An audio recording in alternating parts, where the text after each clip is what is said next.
Kata seperti dalam Filipi 2 ayat 11. Semua lidah akan mengaku Yesus Kristus adalah Tuhan bagi kemuliaan Allah Bapa.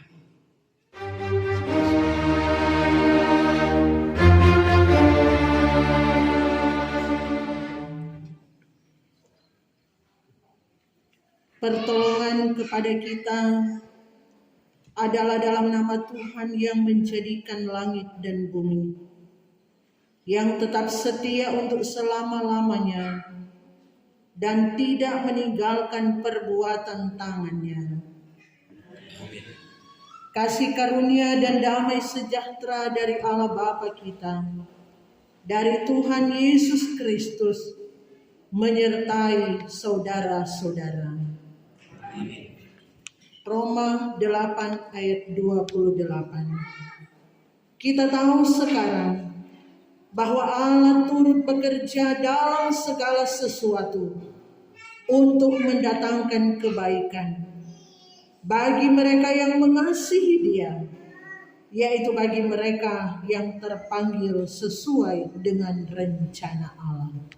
Waktu Tuhan.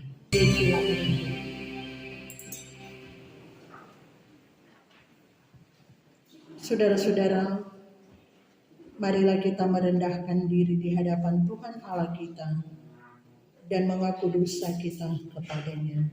Firman Tuhan dalam 1 Yohanes 1 ayat 8 dan 9. Jika kita berkata bahwa kita tidak berdosa, maka kita menipu diri kita sendiri, dan kebenaran tidak ada di dalam kita. Jika kita mengaku dosa kita, maka Ia adalah setia dan adil, sehingga Ia akan mengampuni segala dosa kita dan menyucikan kita dari segala kejahatan. Kita berdoa, mengaku setiap salah dan dosa kita kepada Tuhan lewat pujian Tuhanku bila hati kawanku. Kita nyanyi dengan sungguh dalam pengakuan kepada Tuhan. Dalam Roma pasal 6 ayat 11 sampai dengan ayat 14. Demikianlah hendaknya kamu memandangnya, bahwa kamu telah mati bagi dosa, tetapi kamu hidup bagi Allah dalam Kristus Yesus. Sebab itu, hendaklah dosa jangan berkuasa lagi di dalam tubuhmu yang fana, supaya kamu jangan lagi menuruti keinginannya. Dan janganlah kamu menyerahkan anggota-anggota tubuhmu kepada dosa untuk dipakai sebagai senjata kelaliman. Tetapi serahkanlah dirimu kepada Allah sebagai orang-orang yang dahulu mati, tetapi yang sekarang hidup. Dan serahkanlah anggota-anggota tubuhmu kepada Allah untuk menjadi senjata-senjata kebenaran. Sebab kamu tidak akan dikuasai lagi oleh dosa, karena kamu tidak berada di bawah hukum Taurat, tetapi di bawah kasih karunia. Saudara-saudara yang dikasihi Tuhan, kita siapkan hati kita untuk membaca Alkitab dan dengar suara kebenarannya, dan kita akan berdoa. Tuhan menyertai saudara-saudara. Kita berdoa. Tuhan Yesus, saat ini kami ada di hadirat-Mu. Kami rindu dengar suara-Mu berbicara bagi kami. Tolonglah kami oleh kuasa Roh Kudus-Mu, untuk kami bisa memahami, mengerti bagian bacaan Alkitab ini,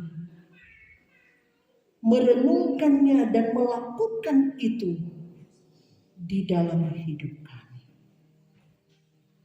Berfirmanlah ya Tuhan, bermohon kami kepadamu. Di dalam nama Yesus, firman yang menghidupkan. Amin. Saudara-saudara yang dikasihi Tuhan, sepanjang minggu berjalan ini, kita dalam pembacaan Alkitab dan perenungan firman Tuhan dalam Yeremia pasal 30. Yeremia pasal 30, ini berbahagialah kita yang mendengar dan yang terus melakukan firman itu dalam hidup kita setiap saat. Puji Tuhan, saudara-saudara, kita sudah berada di bulan Oktober, di hari yang kedua. Orang menikmati penyertaan dan pemeliharaan Tuhan.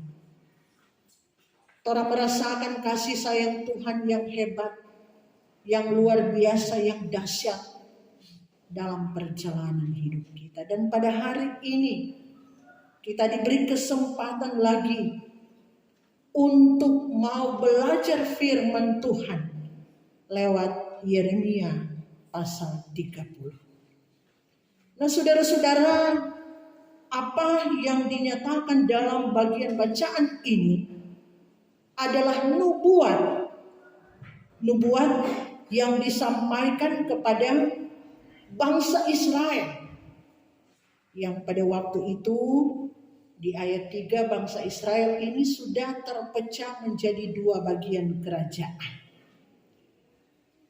yaitu Israel Utara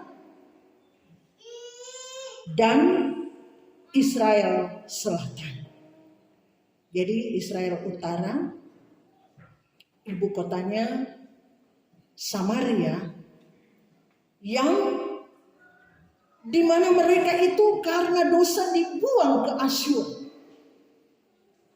Dan Israel Selatan adalah Yehuda,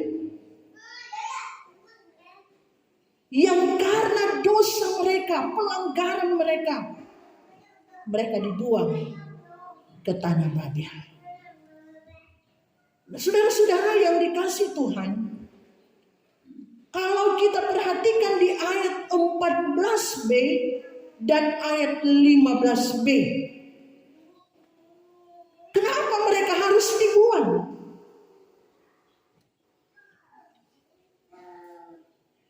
Kenapa mereka harus dihentar ke Asyur dan ke Babel?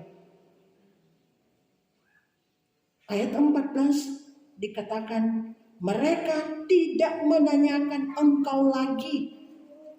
Sungguh aku telah memukul engkau dengan pukulanmu musuh, dengan hajaran yang bengis, karena kesalahanmu banyak, dosamu berjumlah besar. 15b, karena kesalahanmu banyak, dosamu berjumlah besar, maka aku telah melakukan semuanya ini kepadamu. Ini alasan satu-satunya mengapa mereka harus dibuang. Israel Utara dibuang ke Asyur, Israel Selatan dibuang ke tanah Babel. Mereka dipukul, mereka dididik oleh Tuhan dengan sangat keras, bahkan tadi dikatakan dengan bengis, karena kesalahan, karena pelanggaran mereka besar di hadapan Tuhan. Saudara-saudara, kalau kita memperhatikan catatan sejarah bangsa Israel, Israel Utara yang ibu kotanya Samaria, mereka dibuang ke Asyur, tidak ada catatan bahwa mereka itu dipulangkan. Dosa mereka sangat luar biasa. Mereka tidak pernah sadar, tetap dalam penyembahan kepada dewa-dewa. Mereka lebih hebat mencintai berhala-berhala. Sehingga sampai sekarang kalau kita perhatikan, kemanakah Samaria itu? Sudah tidak jelas. Sehingga di zaman Yesus, orang-orang Yehuda Mereka tidak bisa menerima orang-orang Samaria, tidak bisa ketemu dengan orang Samaria. Kalaupun mereka mengadakan perjalanan, mereka berusaha menghindari situasi supaya mereka tidak akan melewati Samaria. Tetapi di zaman Yesus ini juga mereka dipulihkan. Ingat cerita tentang orang Samaria yang murah hati. Ada pemulihan. Saudara-saudara yang dikasihi Tuhan, Yehuda dipulangkan ke Yerusalem. Walaupun saat mereka pulang, tidak ada lagi pemimpin. Tidak ada lagi raja dalam tanda kutip. Tidak ada sama sekali. Selama pulang ke Yerusalem, penggenapan dari apa yang dinubuatkan oleh Yeremia itu belum terlaksana. Kalau orang lihat dalam bacaan kita tadi ayat 3, sebab sesungguhnya waktunya akan datang. Jadi belum, waktunya akan datang. Di ayatnya yang ke-8, maka pada hari itu demikianlah firman Tuhan semesta alam. Aku akan mematahkan kuk dari tempuk mereka dan memutuskan tali-tali pengikat mereka. Dan mereka tidak akan mengabdi lagi kepada orang-orang asing. Mereka akan mengabdi kepada Tuhan Allah mereka dan kepada Daud raja mereka yang akan kubangkitkan bagi mereka. Jadi jelas sekali bahwa apa yang dinubuat itu belum terlaksana. Mereka akan mengabdi kepada Daud raja mereka. Sedangkan kepemimpinan Daud sebelum Israel terpecah menjadi 2 bagian kerajaan. Jadi apa yang dikatakan di sini itu belum terjadi. Saudara-saudara, semenjak mereka dibuang di Babel selama 70 tahun, mereka tidak ada yang memerintah, raja yang memerintah dari keturunan Daud. Tidak ada. Itu masih, nubuat itu masih sementara dan akan terjadi. Saudara-saudaraku yang dikasihi oleh Tuhan, kalau kita perhatikan pemimpin bangsa Israel sekarang bukan raja, yang ada adalah perdana menteri, yang ada adalah presiden.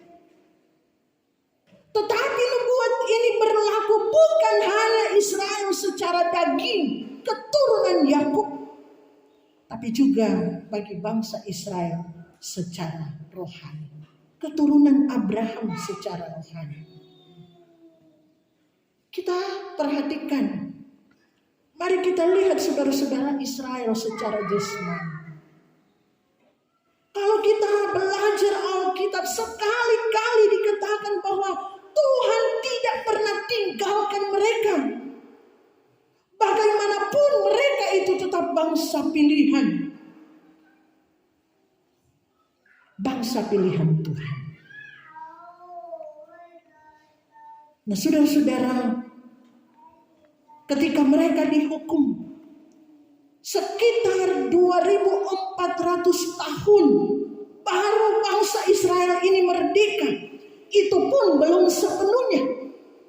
Karena sampai sekarang Yerusalem belum menjadi ibu kota Israel sepenuhnya. Karena itu saudara-saudara, kita mau perhatikan ini suatu kepastian bahwa hanya Tuhan yang tahu bahwa bangsa Israel akan dipulihkan 100%. Hanya Tuhan kapan itu. Dan kekuasaan itu akan datang dari bangsa Israel. Kekuasaan datang dari bangsa Israel sampai sekarang. Orang perhatikan, teknologi dikuasai oleh orang Israel, senjata-senjata dikuasai oleh orang Israel, perekonomian dikuasai oleh orang Israel, bukan Amerika, tapi orang Israel. Ini mau menunjukkan kepada kita bahwa Allah kita adalah Allah yang benar. Allah Israel adalah Allah Yahweh, Raja kebenaran. Saudara-saudara, dialah Raja Mesias. Dialah Raja damai dari Israel, keturunan Daud. Ayat 9. Orang perhatikan di ayatnya yang ke-9. Mereka akan mengabdi kepada Tuhan Allah mereka. Dan kepada Daud, Raja mereka, yang akan kubangkitkan bagi mereka. Sementara setelah kepulangan mereka selama 2400 tahun, tidak ada Raja Daud yang memerintah. Karena Daud memerintahkan di masih Israel Raya, belum terpecah menjadi dua. Tetapi yang dimaksudkan dalam bagian ini, kita perhatikan nubuat ini. Kapan ayat ini digenapi? Di ayat 9 ini. Mengabdi kepada Tuhan Allah mereka dan kepada Daud raja mereka, yang akan kubangkitkan bagi mereka. Kapan ayat ini digenapi?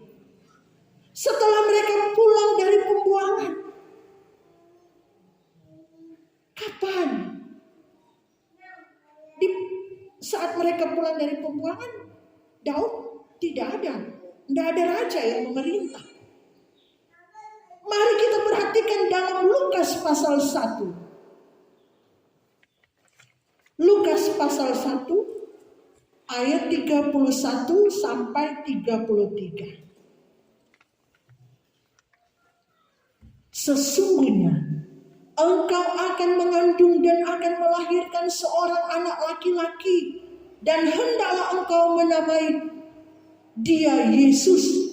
Ia akan menjadi besar dan akan disebut anak Allah yang maha tinggi. Dan Tuhan Allah akan mengaruniakan kepadanya tahta Daud, bapa leluhurnya. Dan ia akan menjadi raja atas kaum keturunan Yakub sampai selama-lamanya. Dan kerajaannya tidak akan berkesudahan. Jadi nubuat Yeremia ini dinubuatkan sepenuhnya, dikatakan dari keturunan Daud yang akan memerintah menjadi raja selama-lamanya. Dialah Yesus. Pemerintahannya tidak akan berkesudahan, yang sampai nanti memerintah di dunia baru. Dialah Yesus Kristus. Akan memerintah sebagai raja di atas segala raja, yang dikatakan kerajaan damai. Di dunia baru, di langit baru, bumi baru, ibu kotanya Yerusalem baru. Raja Daud yang menunjuk kepada Yesus Kristus, dia akan memerintah selama-lamanya. Itu nubuat di ayat 9 bagian bacaan kita. Kalau Tuhan Yesus memerintah sebagai raja di atas segala raja di dunia baru, maka siapakah penghuninya? Siapakah penghuni di kerajaan baru, di kerajaan damai, di mana Yesus yang memerintah, yang memegang tahta Daud itu? menjadi penghuninya adalah orang-orang yang menyembah Tuhan dalam roh dan kebenaran. Orang-orang yang berkata seperti dalam Filipi 2 ayat 11. Semua lidah akan mengaku Yesus Kristus adalah Tuhan bagi kemuliaan Allah Bapa. Saudara-saudara, sekali lagi disampaikan, dunia sekarang ini akan lenyap. Sampai Israel yang ada di tanah Palestina itu akan lenyap. Akan diganti dengan dunia yang baru. Saudara-saudara, karena itu orang banyak baca Alkitab, di Ibrani itu dikatakan Israel itu hanya bayangan, hanya gambaran saja bangsa Israel. Dan sebagaimana Tuhan Allah mengasihi orang Israel di Palestina, itu sebenarnya menunjuk kepada kita bayangan untuk kita sekarang. Bahwa Yesus sungguh mengasihi kita. Bahwa Yesus tidak pernah membiarkan kita. Tapi ingat, sebagaimana bangsa Israel yang ada di Palestina sana, saat mereka melakukan kejahatan, apa yang Tuhan buat? Tuhan menghukum mereka. Saat mereka melakukan kesalahan, Tuhan pasti hukum dengan pukulan yang dahsyat, bahkan tadi dibacaan dengan bengis. Bangsa ini tetap dikasihani karena mereka adalah bangsa pilihan Tuhan. Karena itu pukulan hajaran Tuhan yang begitu dahsyat itu dipahami sebagai cara Tuhan mengasihi mereka. Tuhan tidak mau mereka tetap hidup dalam dosa. Tuhan tidak mau mereka binasa untuk selama-lamanya. Karena itu Tuhan pukul, Tuhan didik, Tuhan hajar dengan bengis supaya mereka sadar dan bertobat. Jadi dengan pukulan ini mereka bertobat. Dan saat mereka kembali dari pembuangan dari Babel, mereka kembali ke Yerusalem. Ini Israel tidak ada lagi penyembahan kepada dewa-dewa. Tidak ada lagi. Karena betapa mengerikan ketika mereka berada di tanah pembuangan, mereka rasakan itu. Mereka alami itu, betapa tersiksa. Di ayat 5 sampai ayat 7 bacaan kita. Sungguh beginilah firman Tuhan, telah kami dengar jerit kegentaran, kedahsyatan, dan tidak ada damai. Cobalah tanyakan dan selidiki, adakah laki-laki melahirkan? Mengapakah setiap laki-laki kulihat tangannya pada pinggangnya seperti seorang perempuan yang melahirkan? Mengapakah setiap muka berubah menjadi pucat? Hai, alangkah hebatnya hari itu. Tidak ada taranya. Itulah waktu kesusahan bagi Yakub.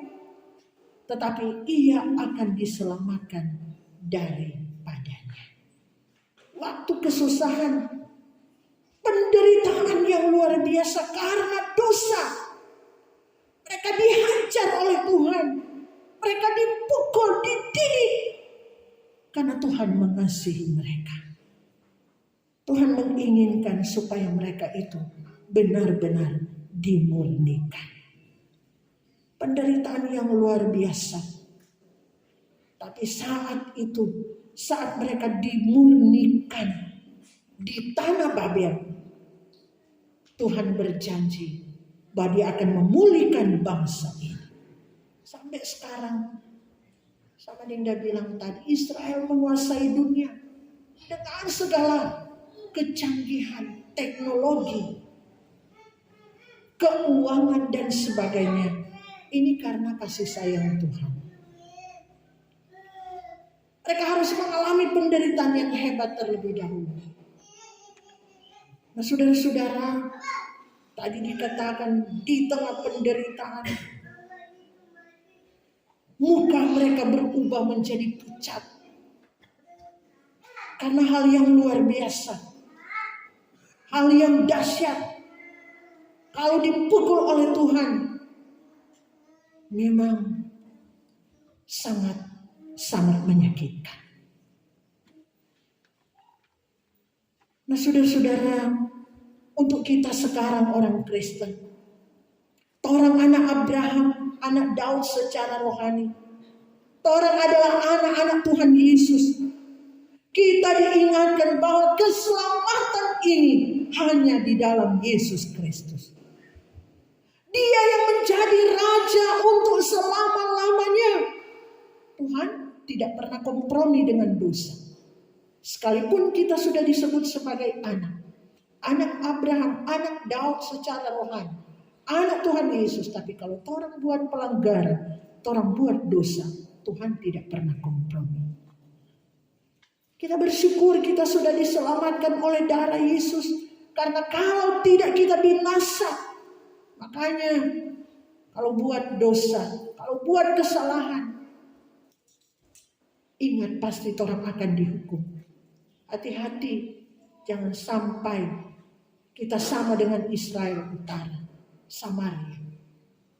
Hati-hati.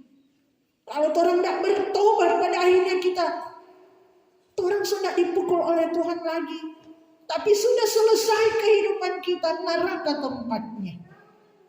Karena itu ketika orang harus mengalami didikan Tuhan, orang harus terima dengan sukacita. Daripada orang binasa,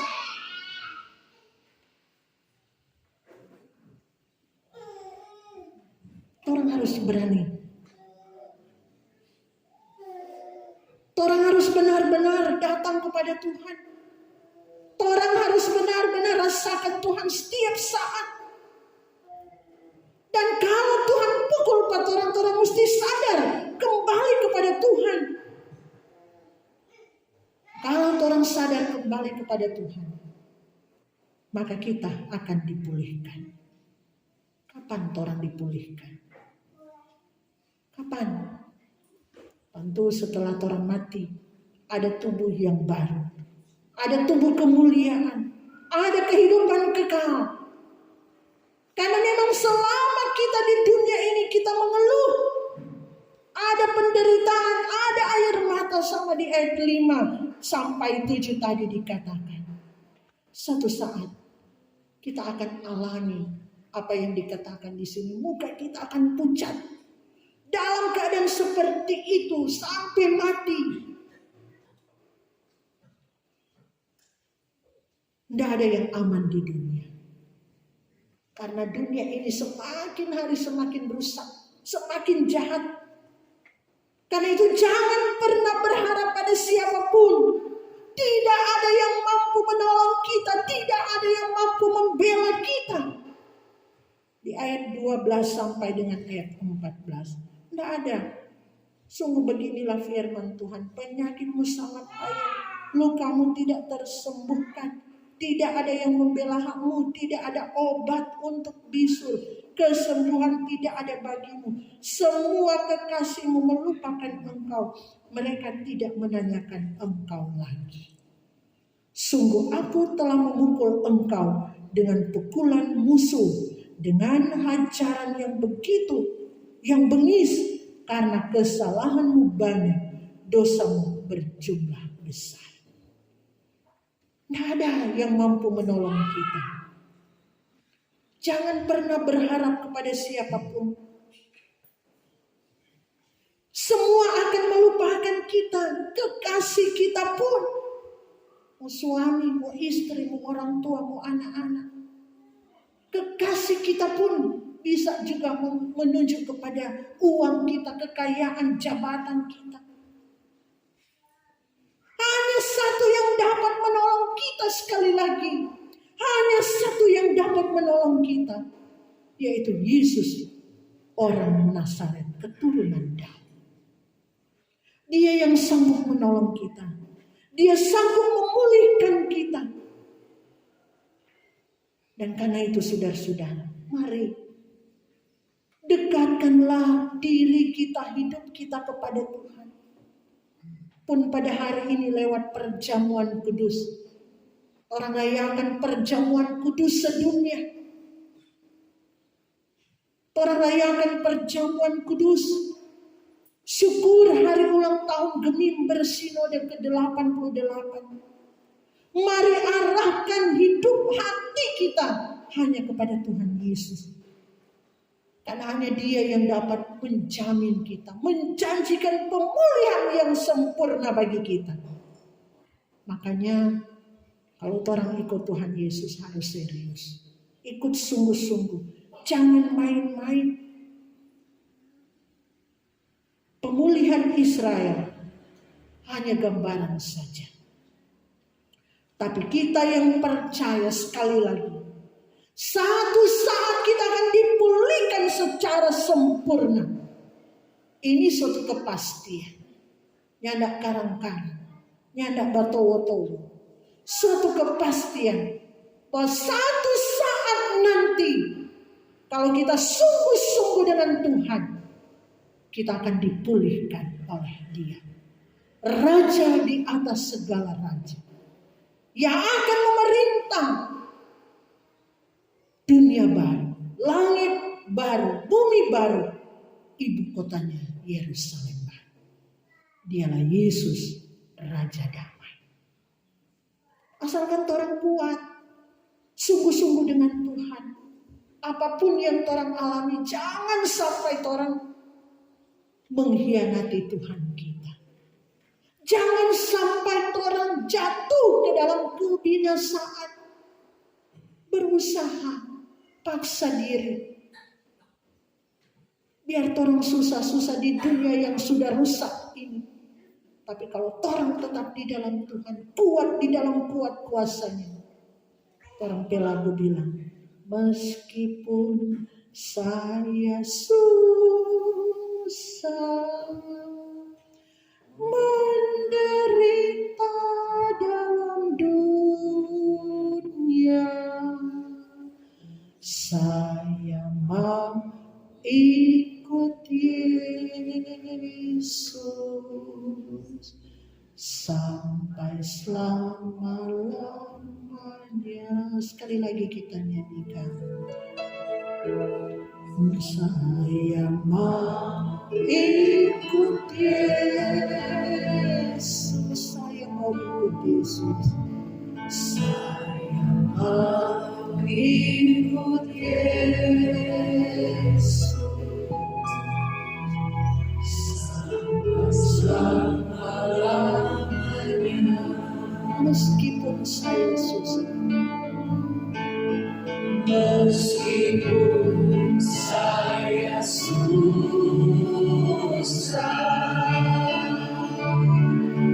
menderita dalam dunia, saya mau ikut Yesus sampai selama-lamanya. Terpuji nama Tuhan. Amin.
memberkati dan melindungi saudara-saudara. Tuhan menyinari dengan wajah-Nya dan memberi saudara-saudara kasih karunia. Tuhan menghadapkan wajah-Nya kepada saudara-saudara dan memberi saudara-saudara damai sejahtera.